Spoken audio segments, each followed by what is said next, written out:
세상 나라는 약육 강식의 나라입니다. 그러나 하나님의 나라는 이런 약육 강식의 상식이 통하지 않는 나라입니다. 그 당시 고대 근동 지방에서는 고아와 과부는 가부장적 남습 사회에서 소외되어 외곽 지역에 거주하였기 때문에 항상 외부의 위험에 노출되어 있었고, 따라서 특별한 보호가 필요한 사람들이었습니다. 한편 여기서 말하는 나그네는 단순한 여행객이 아니라 이스라엘 사회에 거주하는 외국인들로 같은 백성이 아니라는 이유 때문에 차별받기 쉬운 사람들을 가리킵니다. 이런 사람들에 대한 관심과 배려는 법적인 것이 아닌 도덕적 영역이지만 하나님께서는 이를 법조문에 포함시켜 그분의 법이 사랑의 법임을 보여주십니다.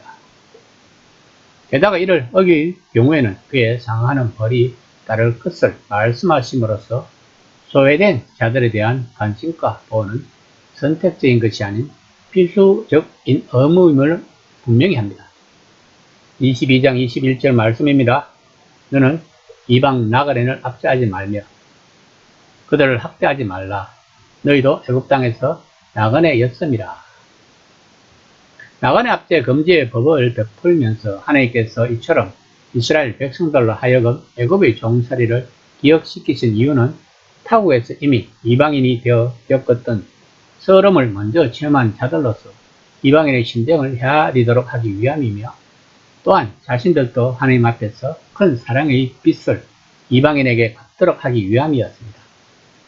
이것이 바로 믿지 않는 사람들에게 복음을 전하는 방식일 것입니다. 22에서 24절까지 말씀입니다. 너는 가부나 고아를 해롭게 하지 말라.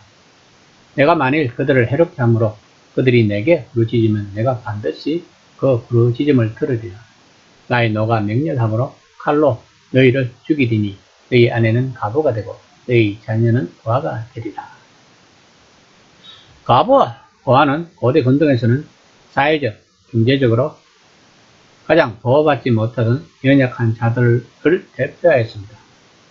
히브리인들은 이들을 보호하기 위하여 가부의 경우 그 신분을 나타내는 특수 복장을 착용토록 규정하기까지 하였습니다. 그리고 고아에 대해서는 그들을 학대한 경우 중범죄로 다루고 엄한 형벌을 가하였습니다. 이러한 정신은 신약 시대에까지 그대로 이어져 내려왔으며 초대 교회에서는 의무적으로 이들을 도왔다고 사도행전 6장 1에서 4절까지 말하고 있습니다. 성경은 고아 과부를 돌보는 것을 참된 경건과 구제의 표식으로, 이들을 학대하는 것을 가장 잔인한 범죄로 간주하였습니다. 칼로 너희를 죽이리니란 말씀은 하나님께서 고아나 과부를 학대하는 자에 대하여 반드시 보호하겠다는 강조적 의미를 보아야 할 것입니다. 25에서 27절까지 말씀입니다. 내가 만일 너와 함께한 내 백성 중에서 가난한 자에게 돈을 부어주면 너는 그에게 채권자 같이 하지 말며 이자를 받지 말 것이며, 내가 만일 이웃의 옷을 전당 잡거든 해가 지기 전에 그에게 돌려보내라. 그것이 유일한 옷이라. 그것이 그의 알목을 가릴 옷인저 그가 무엇을 입고 자겠느냐. 그가 내게 부르짖으면 내가 들으리니 나는 자비로운 자이니라. 본문은 특별히 가난한 자를 위한 보호 규정입니다.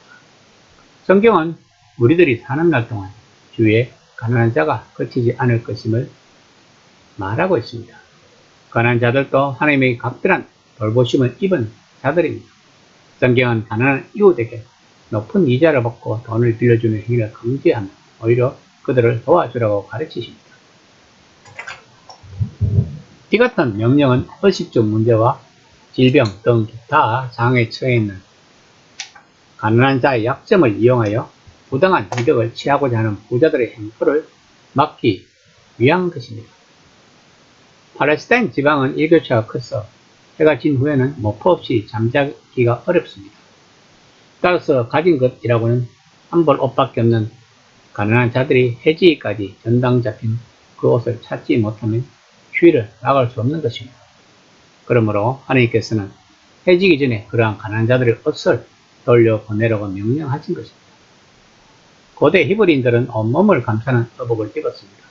그리고 가난한 자들이 그 옷을 밤에는 이불을 삼았기 때문입니다. 이런 인간의 세밀한 사정까지도 자상히 배려하시는 하나님의 크신 사랑을 우리는 알아야 합니다. 공감은 상대방의 신발을 신어본다는 것이라고 배웠습니다. 이것은 참 중요한 것 같습니다. 하나님은 이스라엘 백성들에게 애굽의 노예로 있을 때를 생각하고 이방인들을 학대하지 말라고 하셨습니다. 이 말은 너희를 애굽의 종살이에서 구원하여 주신 하나님의 은혜를 잊지 말라고 해석할 수 있습니다. 그러므로 우리가 다른 이웃을 사랑하려면 이런 하나님의 은혜에서 출발해야 합니다. 그 하나님의 은혜가 우리를 공감하는 자들로 이끌어 주실 것입니다. 이것이 우리 믿는 자들이 구제와 봉사를 하는 태도인 것입니다. 그러나 믿지 않는 자들의 구제와 봉사는 다들 자기의 의를 위한 것입니다. 자기 만족이나 할까요? 우리는 알아야 할 것이 있습니다. 하나님의 은혜에서 출발하지 않은 구제와 봉사는 다 우리의 의에서 출발한다는 것입니다. 이것은 우리가 하나님의 영광을 위하여 구제와 봉사를 하는 것이 아니라 나의 만족을 위하여 한다는 것입니다. 다시 말하면 하나님과의 관계가 형성되지 않고 하는 모든 것들, 구제와 봉사, 성교, 심지어 목회까지도 다 하나님을 등자하여 나 자신의 욕구와 욕망과 만족을 위한 것입니다. 그만큼 우리 그리스도인들은 하나님과 동행이 생명입니다. 이 시간에 나는 과연 하나님과 동행하고 있는지를 한번 점검해보는 시간이 되었으면 합니다.